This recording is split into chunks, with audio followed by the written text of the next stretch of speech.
Nabi pun cerita kat sahabat, Nabi kata ada 3 gelombang utama. Sampailah pada hari Dajjal mengisytiharkan dirinya Tuhan. Yang pertama namanya Al-Ahlas. Sahabat pun tanya, ya Rasulullah, wa mal ahlas? Ahlas tu apa? Sebab ahlas ni jamak, kata ganda kah bahasa Melayu? Kan, plural lah, ahlas, jamak. Mufrad dia hilsun.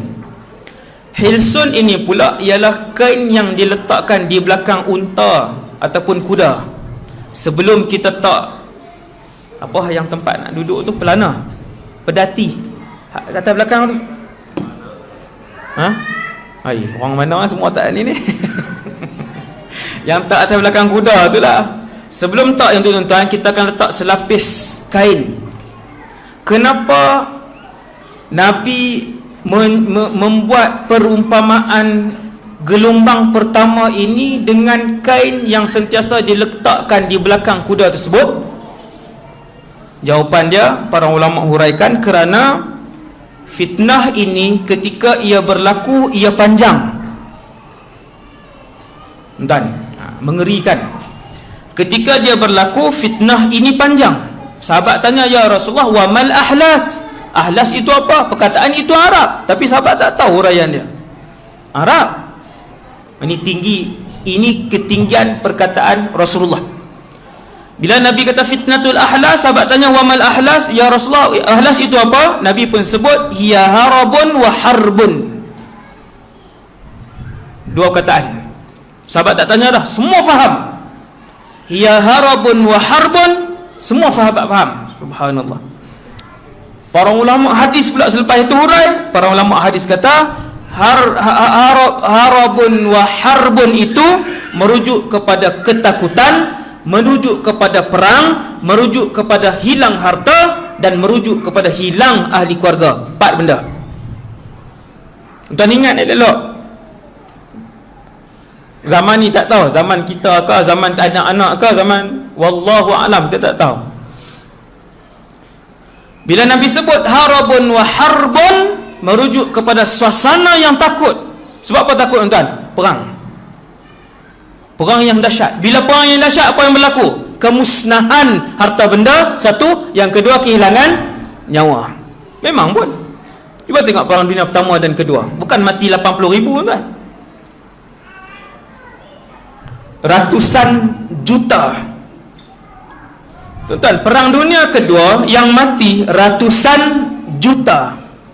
Ratusan juta kalau Malaysia ni daripada Perlis sampai ke Sabah Sarawak, habis 35 juta. Perang dunia kedua ni yang Nabi sebut ni mana ni? Yang perang panjang ni, wallahu a'lam.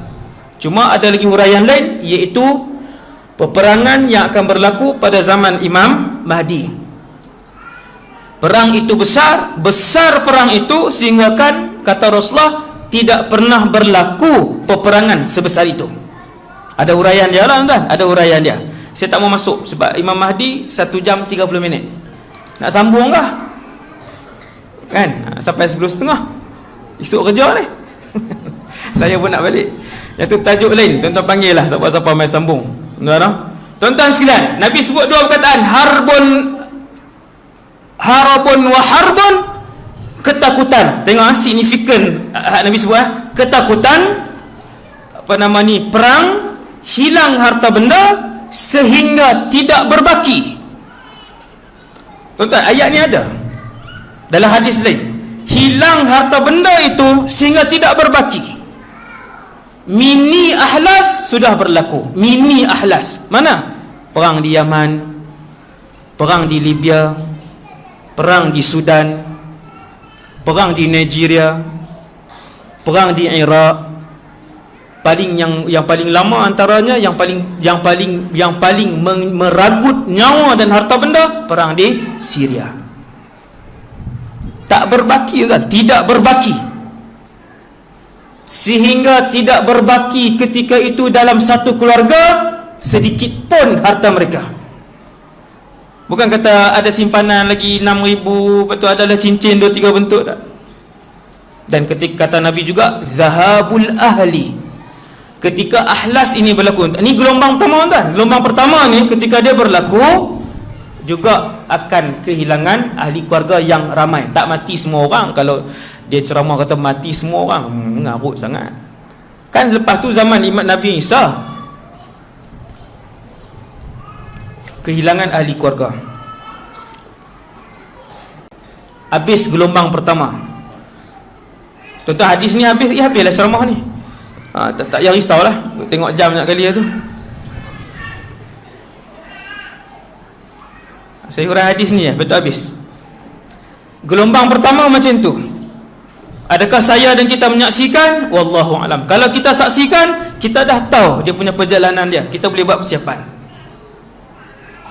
Kalau gelombang ini bermula, alhamdulillah, dalam keluarga kita boleh beritahu yang ni yang Nabi sebut dulu al-ahlas, orang yang paling besar. Satu, kata Rasulullah, ini pelik sikit, selepas gelombang pertama ini habis, datang gelombang yang kedua. Gelombang yang kedua ini ada dua fasa. Fasa yang pertama, gelombang kedua ni namanya sarra, as-sarra. Yang pertama al-ahlas. Gelombang kedua akan datang, ini kata Rasulullah, namanya as-sarra. As-sarra ni bermaksud kegembiraan. Gembira apa pula? Jawapannya, Allah akan kembalikan kemewahan kepada umat Nabi Muhammad ketika itu pula. Ya, maksudnya bangunan naik balik, pokok-pokok ditanam semula, jalan raya diturap kembali, sungai-sungai apa semua ni sarra.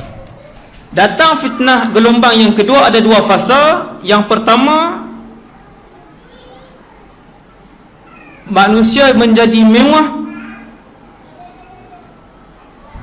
Kemewahan itu dipimpin oleh satu orang ahli keluarga Rasulullah. Ni yang lagi, orang kata lagi unik. Tuan-tuan sekalian, kemewahan itu akan dipimpin, fasa mewah itu akan dipimpin oleh satu orang ahlul bait. Satu orang ahlul bait, memang darah daging Nabi, tetapi dia bukan orang soleh. Huraian dia begitu, tuan-tuan tak payah risau, memang huraian dia begitu. Hadis ni hadis sahih. Gelombang yang kedua ada dua fasa. Fasa yang pertama, kemewahan akan dibimbing oleh ahli keluarga Rasulullah, seorang je. Dia memang darah daging Nabi, tetapi dia tidak mengikuti manhaj yang diajar oleh Rasulullah. Tak, dia peksong.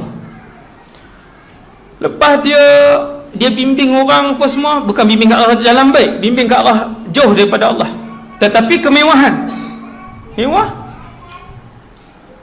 Gelombang yang kedua ni, fasa yang kedua, dalam gelombang yang kedua ialah keluar pula satu orang di kalangan umat Nabi Muhammad, Islam ke kafir wallahu alam, keluar satu orang yang lemah akal dia, yang lemah kepimpinan dia, tapi dilantik menjadi pemimpin. Kawarkin ala dhilang, Nabi sebut perumpamaan tu, metafora Nabi sebut tu. Satu tulang yang besar disangkut pada tulang yang kecil. Orang angkat orang bodoh ni, yang lemah ini, angkat dia jadi pemimpin tertinggi. Dan semua setuju pula tu. Kawarkin ala dhilang, Nabi sebut. Kemudian selesai gelombang yang kedua.